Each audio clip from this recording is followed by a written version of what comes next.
कल दिनांक 27 को वर्ल्ड टूरिज़्म डे था, जिसके उपलक्ष्य में भारत की सबसे बड़ी और सबसे ख्याति रखने वाली यूनिवर्सिटी एमिटी यूनिवर्सिटी नोएडा में मुझे मुख्य अतिथि के रूप में बुलाया गया था टूरिज़्म डे मनाने के लिए।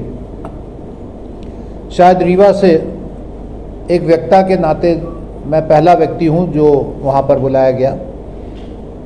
पर्यटन दिवस के उपलक्ष्य में जो मैंने बात कही वो ये थी कि भारत पर्यटन के लिए आज से लगभग 4 से 5 हजार वर्ष पूर्व अपने वैदिक ऋचाओं में ये बोल चुका है कि अतिथि देवो भव। और जो उन्होंने टॉपिक मुझे दिया था वो था पीसफुल टूरिज़्म, अर्थात शांतिपूर्ण पर्यटन। तो अगर हम शांति की बात करें और पर्यटन की बात करें तो फिर हमारे वेदों में ये बात उल्लेखित करी गई है कि सर्वे भवन्तु सुखिनः सर्वे सन्तु निरामया। तो हम जब सब लोगों के लिए सुख और शांति की बात करते हैं तो हम उसके सबसे बड़े अग्रदूत हैं पूरे विश्व में, ये मैंने वहाँ कहा। और इस बात को बहुत मान्यता दी गई, बहुत सराहा गया। विंध्य के लिए शायद मैं पहला व्यक्ति था जिसने विंध्य के बारे में एक इतने बड़े प्लेटफॉर्म में बात करी। मुझे खुशी है इस बात की और मैं बड़े गर्व के साथ कह सकता हूँ कि हिमालय हमारा बड़ा भाई है, विंध्य उसका छोटा भाई है।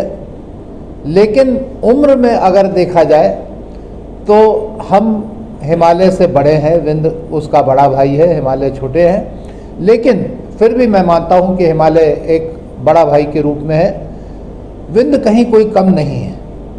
अगर हिमालय ने बहुत सारी नदियों को जन्म दिया है अपने बर्फ़ के कारण, जिसमें गंगा है, जिसमें यमुना है, भागीरथी है, ब्रह्मपुत्र है, ये सारी चीज़ें, तो विंध्य कहीं पीछे नहीं रहा है।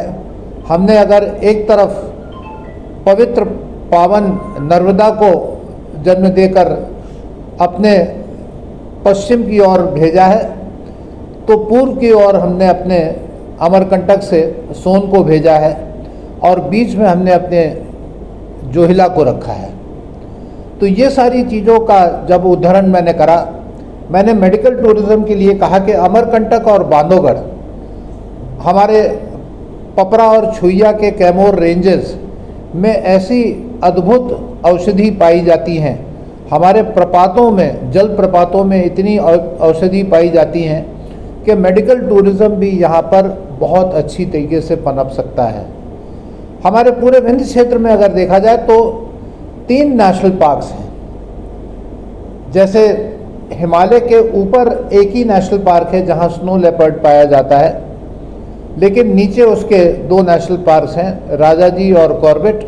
उसी प्रकार से हमारे पास 3 नेशनल पार्क हैं, एक पन्ना, एक अपना बांधवगढ़ और एक अब दुबरी जो वाराणसी के इर्द गिर्द है, पास में है। अच्छी बात यह है कि जहाँ बांधवगढ़ हमारा पूरा साल फॉरेस्ट है, सरई, उसी प्रकार से पन्ना हमारा ड्राई फॉरेस्ट है, सूखा वन क्षेत्र है।